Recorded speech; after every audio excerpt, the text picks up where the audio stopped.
अगला पार्ट 3 इनका जैसा कि दिखाई दे रहा है, इन्हें भी हमें गुणनखंड विधि से हल कर लेनी है। और इसके अलावा शून्यंक निकालना है 2, अल्फा और बीटा का मान और शून्यंकों तथा गुणांकों के बीच संबंध की सत्यता की जांच भी करनी है। तो चलिए मैं आगे हल कर ले रहा हूं।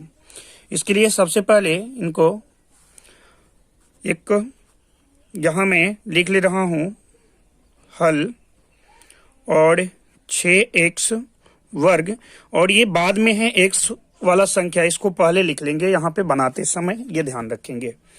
चूंकि एक हमें शुद्ध द्विघात बहुपद का रूप में रखकर आगे हल करना है। x माइनस का 3 और बराबर में गुणनखंड विधि बनाने के लिए बराबर में शून्य लेना पड़ेगा। अब हमें ये बीच वाली संख्या जो दिखाई दे रहा है ऐसे दो भागों में तोड़ना है, जो कि ये x वर्ग वाली संख्या जो है अंतिम वाली संख्या से गुना कर लेगा, तो यानी 18 कितना आ जाएगा, माइनस का 18 निकल जाएगा।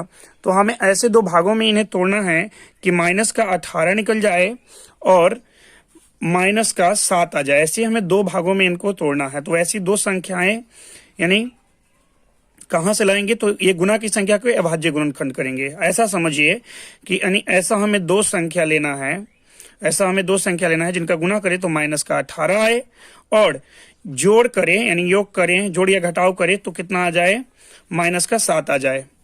तो ऐसा दो संख्या के लिए हम जो गुना की संख्या है उनका अभाज्य गुणनखंड कर लेंगे। चलिए मैं यहीं पे कर ले रहा हूं, और ये 18 का अभाज्य गुणनखंड करेंगे 2 से, तो क्या आ जाएगा 9, यानी 9 और 2 ऐसी दो संख्याएं हैं। माइनस का 7 आएगा, गुना करेंगे तो आपके पास जो है माइनस का 18 आएगा। तो ऐसी दो संख्याएं जो है निकाल चुके हैं। तो चलिए साइन आपको खुद से लगानी है, यानी माइनस का यदि हम 9 कर लें और प्लस का 2 कर लें तो जोड़िए, तो इनको जोड़ा जाए तो क्या आ जाएगा, तो माइनस का कितना निकल जाएगा जी, 7, और जब गुना करेंगे तो माइनस का 9 गुना 2 करेंगे तो कितना आ जाएगा, 9 दूना 18, यानी माइनस का 18 निकल जा रहा है। तो यहाँ पे अगला पद जैसे है वैसे रखेंगे, आपको दिखाई दे रहा है मेरे ख्याल से अच्छी तरह से। तो यहाँ पे हम लिखेंगे 6x वर्ग जैसे है वैसे, और उसके बदले लिखेंगे इस बीच वाले संख्या को आपको लिखने की जरूरत नहीं है, उसके बदले ये संख्या जो निकाले थे 2 वो संख्या को लिखना है। यानी माइनस का 9 इसको x के साथ लिखेंगे और प्लस का 2 x के साथ लिखेंगे, और इधर बच रहा है माइनस का 3 बराबर में 0। अब इनमें देखा जाए तो कॉमन लेंगे, कॉमन क्या आ रहा है, तो इन दोनों में कॉमन जो है 3 आ रहा है, क्योंकि 3 का भाग 6 में भी जा रहा है और 9 में भी जा रहा है। तो 3 कॉमन आ रहा है और दोनों तरफ x है, x भी कॉमन आ रहा है, यानी यहाँ बचेगा 2x और माइनस का इधर x खत्म हो गया है, केवल 3 तिया 9 यानी 3।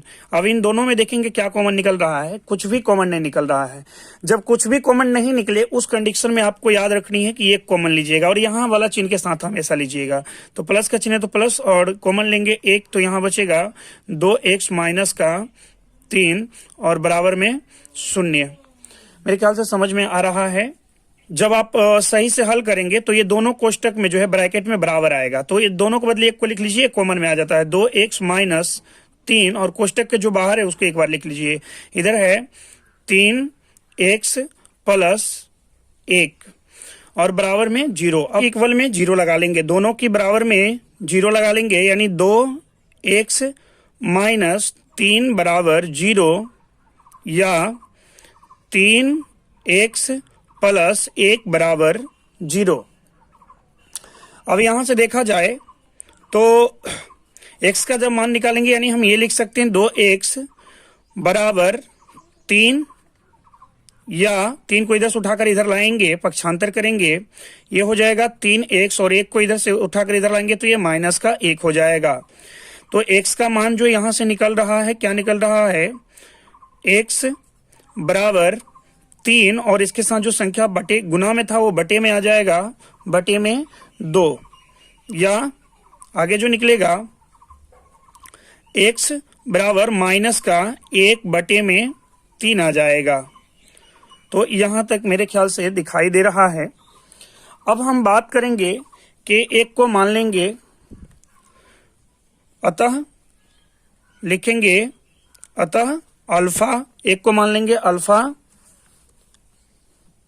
1 को मान लेंगे अल्फा, तो अल्फा निकल गया 3/2, और एक को मान लेंगे बीटा। बीटा कितना निकला? तो बीटा माइनस का 1/3 आ जाएगा। अब हम लोगों को क्या करनी है? शून्यंकों तथा गुणांकों के बीच सत्यता की संबंध की जांच करनी है।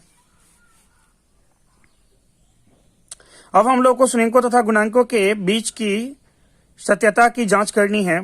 तो शून्यंकों का योग का सूत्र हमें पता होना चाहिए, लेकिन उससे पहले आप गुणांक को लिख लीजिए जो बहुपद दिया हुआ था। चलिए मैं एक बार बहुपद को ये देखेंगे, बहुपद आपको दिखाई दे रहा है। तो बहुपद की गुणांक को मैं लिख ले रहा हूं। तो इनका गुणांक जो दिया गया है वो देखना है। तो गुणांक क्या है ये देखेंगे। तो गुणांक इनका a निकल जाएगा 6 और b निकल जाएगा -7 और c निकल जाएगा -3। अब हम लोगों को क्या कर लेनी चाहिए? इनका शून्यंकों का योग और क्या लिखेंगे? शून्यंकों का योग। तो शून्यंकों का योग का सूत्र पता है, क्या होता है? Alpha plus beta. तो अल्फा प्लस बीटा का मान,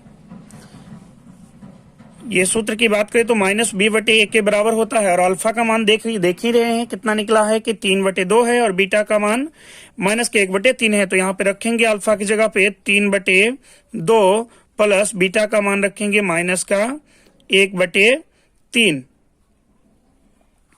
बराबर माइनस है तो माइनस और b का मान है -7। तो मैं रख ले रहा हूं -7। आगे यदि बात की जाए a का मान देखेंगे तो a का मान दिया है 6, तो यहाँ पे हम रखेंगे 6। इसको जब हल करेंगे 2 और 3 का एलसीएम लेंगे तो ये आपके पास जो निकल कर आएगा, क्या निकल कर आएगा? 2 और 3 का एलसीएम लेंगे तो आ जाएगा 6। 2 से भाग देंगे 6 को तो 3 से 3 को गुना करेंगे तो ये आ जाएगा 9 माइनस, फिर 3 से भाग देंगे और डिवाइड होगा 3 से 6 तो 2 बार में, 2 से 1 को गुना करेंगे तो ये -2, क्योंकि माइनस का चिन्ह यहाँ पे और माइनस गुना करेंगे प्लस का बन जाएगा, यानी प्लस का 7 और बटे में ये आ जाएगा 6। जब इसको घटाएंगे तो घटाने के बाद ये क्या निकल कर आ रहा है? 7/6 बराबर, इधर भी आ जाएगा 7/6। तो जब आप सही बनाएंगे तो दोनों तरफ इक्वल आएगा, यदि गलत होगा तो आपका इक्वल नहीं आएगा। चलिए आगे की ओर बढ़ते हैं, ध्यान से देखेंगे। अब शून्यंकों का गुणनफल निकालेंगे। तो शून्यंकों का गुणनफल का सूत्र हमें पता होनी चाहिए। लिखेंगे शून्यंकों का गुणनफल। शून्यंकों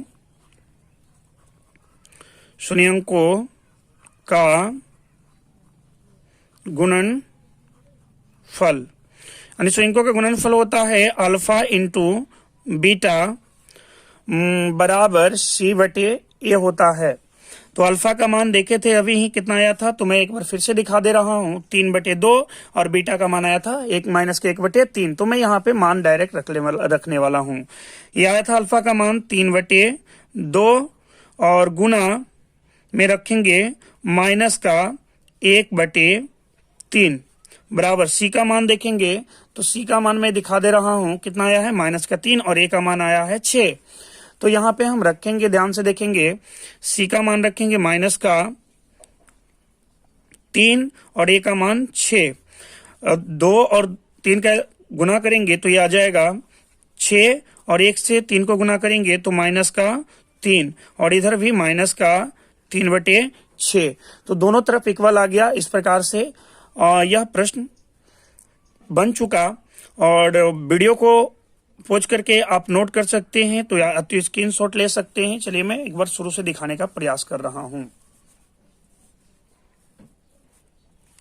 चलिए यहां से मिला लेंगे। वीडियो को आप चाहें तो रोक कर नोट कर सकते हैं या तो आप स्क्रीनशॉट ले सकते हैं। ध्यान से देखेंगे, जो कि मेरे ख्याल से आपको दिखाई दे रहा होगा अच्छी तरह से। चलिए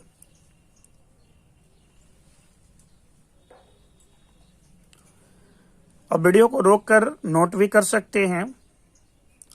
तो इस प्रकार से यह प्रश्न समाप्त हुआ। अगला पार्ट में चलते हैं।